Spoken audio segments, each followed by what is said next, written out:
Of Americans who filed for unemployment for the first time in their lives reaches 965,000. That is the most since August. The number of out-of-work people needing benefits remains at levels never seen until the coronavirus hit. The surge in cases is responsible for more layoffs. Unemployment claims dropped a bit over the summer, you might remember, as more places started to reopen. But that number of people filing each week since September has been above 700,000.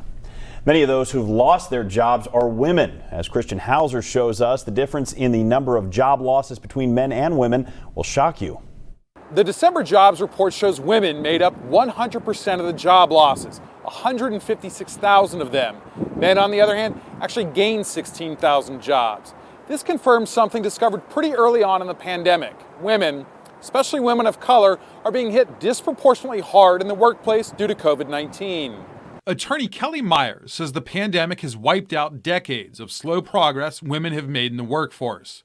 She says at the beginning of 2020, women actually outnumbered men in the workplace. But now women's labor participation rate has fallen behind, and it's the lowest it's been in decades. Women of color have been hit the hardest by the pandemic and closures due to COVID. Women of color are working in jobs disproportionately that can't be done remotely, can't be done at home.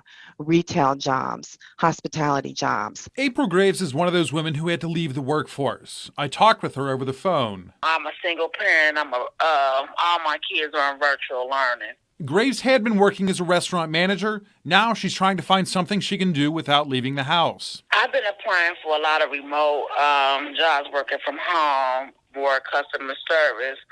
Myers says women were making 82 cents for every dollar a man made at the start of 2020. I think we're going to see that the wage gap is going to increase for the first time in years and years.